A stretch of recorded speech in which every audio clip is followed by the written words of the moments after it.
The silence was the first betrayal. It seeped into Tel Aviv like a poison gas, heavier than the humid Mediterranean air, thicker than the dust that still coated every surface. For 12 days, the city had screamed. It had screamed with the demonic shriek of incoming rockets and the guttural roar of Iron Dome interceptors meeting them in the sky. It had screamed with sirens that clawed at your nerves and with the human screams that followed the ones that got through. Now, there was only this.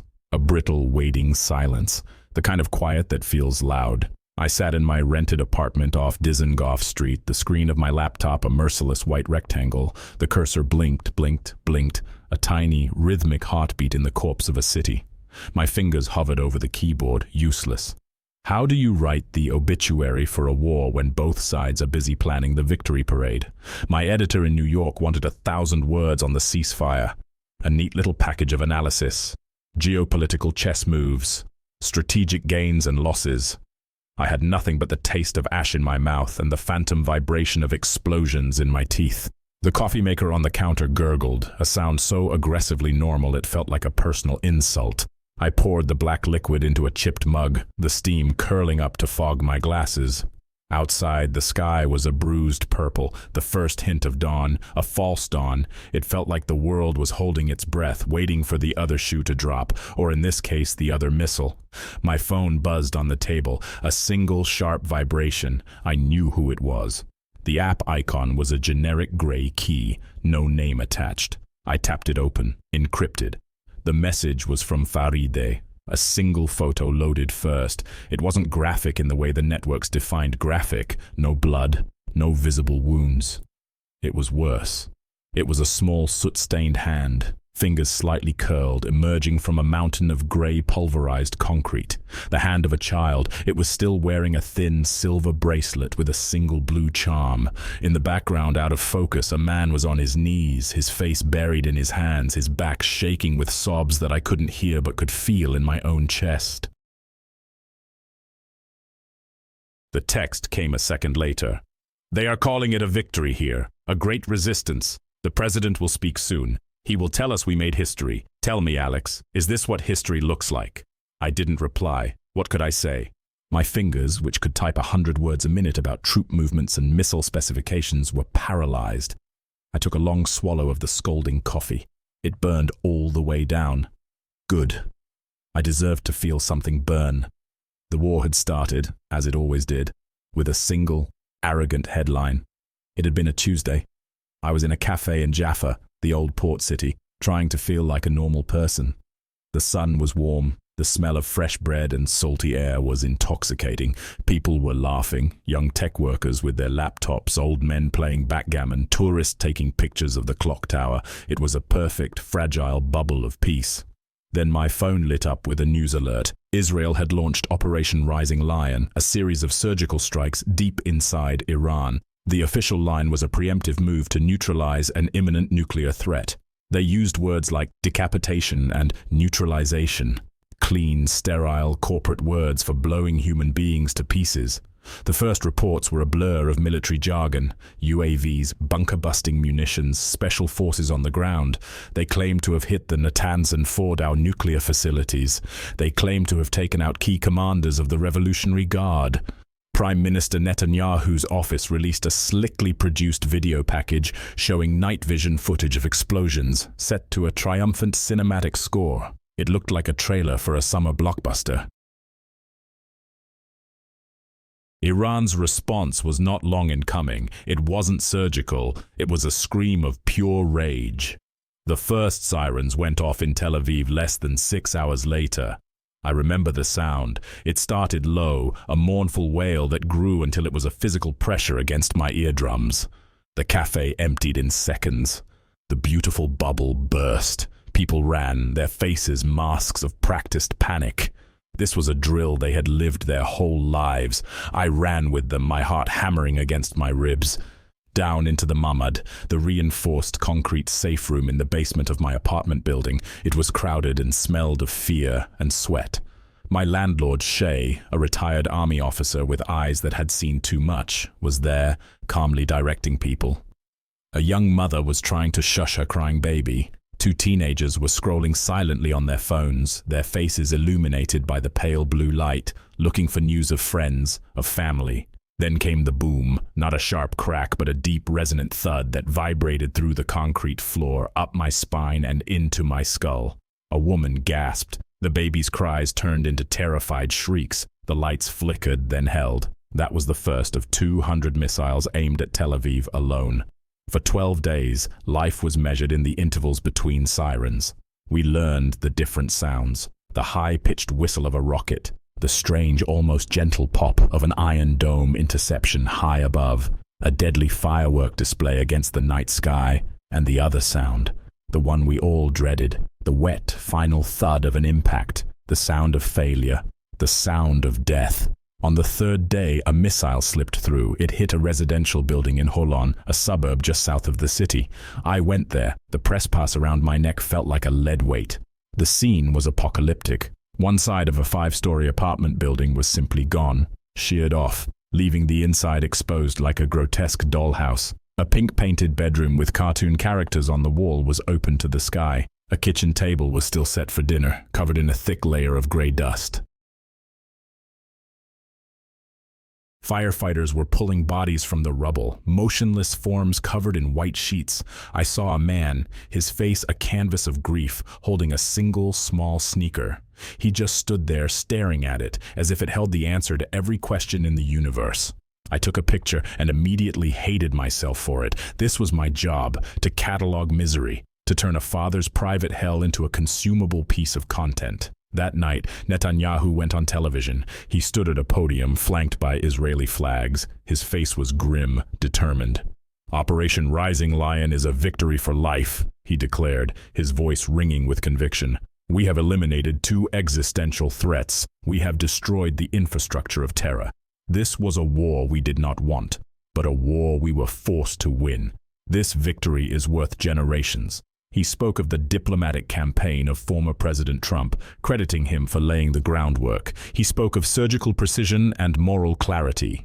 He did not mention the building in Holon. He did not mention the father with the single sneaker. He confirmed 28 Israeli deaths, calling them heroes who had made the ultimate sacrifice for the nation. I watched the broadcast in Shay's apartment. He had invited me for a glass of arak, the potent anise-flavored liquor that could numb almost anything. He just snorted, a bitter, humorless sound. "A victory for life," he said, swirling the cloudy liquid in his glass. "He says that. My cousin's boy, Avi, he was 19. He was on leave from the army. He was visiting his girlfriend in Ashkelon when the first wave hit. They found him in the wreckage of a bus station. Is that a victory for life, Alex? You're the reporter, you tell me." I had no answer. We drank in silence, listening to the distant, rhythmic thumping of the air defenses. It had become the city's new, terrible heartbeat. Meanwhile, my phone kept buzzing. Farideh was my lifeline to the other side of the looking glass. She was a journalist too, though her work was far more dangerous than mine. We had met years ago at a conference in Istanbul. A fierce, brilliant woman with a poet's soul and a core of steel. She sent me what the state-controlled media in Iran would never show. She sent me a video of a park in Isfahan, not a military base, a park. It was on fire. The trees were black skeletons, their leaves turned to ash. A children's playground was a twisted mass of melted plastic and blackened steel. She said a missile had malfunctioned or been programmed incorrectly. Or maybe it hadn't. Maybe the point was just terror. "They say they are aiming for military targets," she wrote, "but the sky rains fire everywhere. Yesterday, it was the high-tech industrial park. Today, the main oil refinery is burning. The smoke is so thick you can't see the sun. It's like night at noon. The electricity is out for 18 hours a day. The water is intermittent, but we have resistance. The president tells us so." Her messages were a staccato rhythm of horror. A photo of an old woman sitting on a pile of rubble that was once her home, her face a mask of bewildered shock. A short audio clip of a mullah at a funeral, his voice cracking as he recited prayers for the dead, his words nearly drowned out by the wailing of mourners. A list of names, children. My neighbor's son, Kian, 8. My cousin's daughter, Marjan, 12. The baker's 2 little girls, both under 10. And then came the message that stopped my heart. They hit a hospital, Alex, a civilian hospital in Shiraz. They claim it was a command center. I was just there. I saw nurses trying to carry premature babies in incubators down smoke-filled stairs. I saw doctors performing surgery by flashlight. The floor of the emergency room was red. Not from the warning lights, it was red and sticky. Who says war has no humor? It's just a kind of dark humor where every round of applause is accompanied by a drop of blood. I imagined an Iranian father, his ears still ringing from the explosion that took his family, hearing President Pezeshkian on the radio. "We have made history," the president's solemn voice would declare. "Through our great resistance, we have forced the enemy to a ceasefire. They sought to break us, but they found an unbreakable nation. We were forced into this conflict for self-defense, and we have emerged victorious." What does that father do? Does he scream? Does he collapse? Or does he just laugh? A hollow, broken laugh that sounds more like a sob. And what about the Israeli family in Sderot, huddled in a shelter, their power out, their water cut off, learning that their son, a soldier, was among the 28 confirmed dead? What do they feel when Netanyahu tells them their sacrifice has secured a victory worth generations? Do they feel pride, or do they feel the crushing, cynical weight of an era where politicians boast of achievements while citizens are left with nothing but ghosts? The narrative from both sides was a perfect, horrifying mirror. Israel claimed to have destroyed 80 Iranian aircraft and 6 air bases. They broadcast footage of hangars exploding, but Farideh sent me photos of collapsed residential streets in Tehran. They claim to have vaporized Iran's nuclear program. Politico and the EIA, citing intelligence sources, suggested something different. Yes, there was damage, significant damage, but Iran, wise from years of sanctions and threats, had learned to disperse and hide its most critical assets. They had evacuated key personnel and equipment. They still possessed thousands of small, easily hidden centrifuges. The program wasn't dead, it was wounded. It was, as one analyst put it, still there, waiting to be reborn. Iran, in turn, claimed to have struck devastating blows against Israeli intelligence and military infrastructure. They boasted of hitting a research institute near Dimona, an intelligence base in the north. They celebrated the fear they had sown. But the deepest wounds I saw in Israel were not on military bases. They were in the hearts of people like Shay.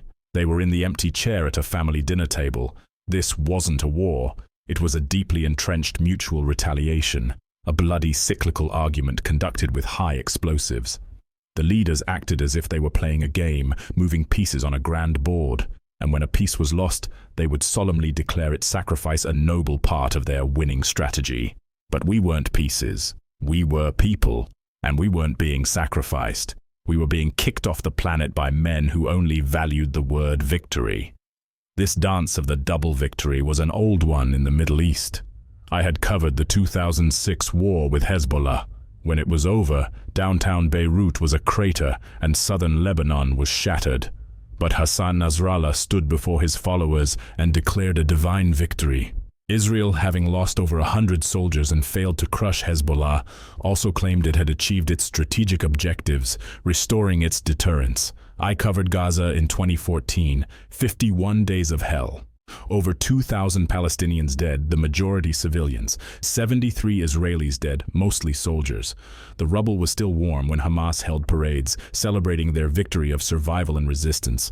In Tel Aviv, politicians praised the IDF for a successful operation that had degraded Hamas's capabilities. Everyone wins. Everyone is a hero, and the graveyards fill up. Now, the ceasefire. The word itself was a lie. It wasn't a cessation of hostilities. It was a necessary pause to continue the war. It was a time out, a moment for both sides to reload their ammunition, not to reflect on their actions. No one was withdrawing troops. No one was disarming bombs. No one was committing to long-term negotiations. Peace, it seemed, offered no political advantages to the ruling classes on either side. For the theocratic regime in Iran, resistance against America, the great Satan, and Israel, the little Satan, was not just a policy. It was the central pillar of its identity.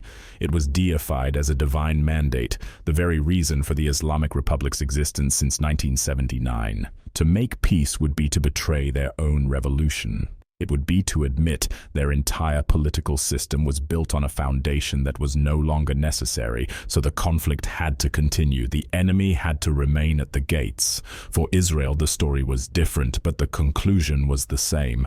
Born from the ashes of the Holocaust and forged in the fire of continuous war since 1948, its national identity was shaped around the concept of the fortress, a state of continuous siege, resilience through military strength. For its leadership, a genuine lasting peace was a terrifying prospect. How do you justify one of the world's largest per capita defense budgets if there is no existential threat?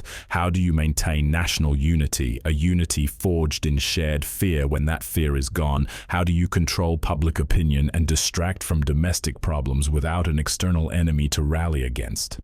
When the political interests of the powerful demand the maintenance of conflict, a ceasefire is just a time-buying tactic. It's a strategic pause to hunt more scientists, to rebuild more nuclear facilities, to extend the range of the next generation of missiles, to secure more funding from external patrons. I pushed my chair back, the legs scraping against the tile floor. The sound was unnervingly loud in the quiet room. I walked to the window. The sky was now a soft gray.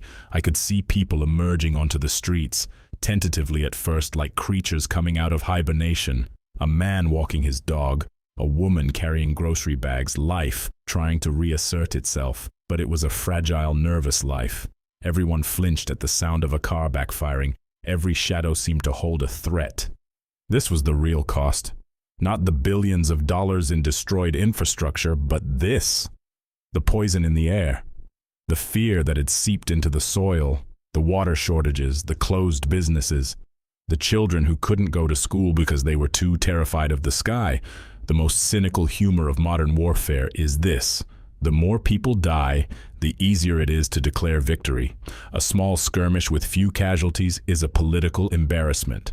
A full-blown war with shattered cities and thousands of dead, that is a canvas epic enough to paint a masterpiece of historical victory upon. The dead cannot object. The grieving are too broken to protest. The real winners are the ones left standing with a microphone, the ones who get to define the narrative. I thought of the Iranian veteran the source material mentioned, a man who fought for 8 years in the brutal Iran-Iraq war, only to lose his son in this new 12-day victory. He was left old, poor, and with the impossible task of comforting his wife. What is victory to him? It's a word. A hollow sound bite that rings false in a house filled with silence. My phone buzzed again, another message from Farideh. I hesitated, my thumb hovering over the screen. I was afraid, not of a missile, but of the words, of the images, of the truth that I knew was waiting for me. I opened it.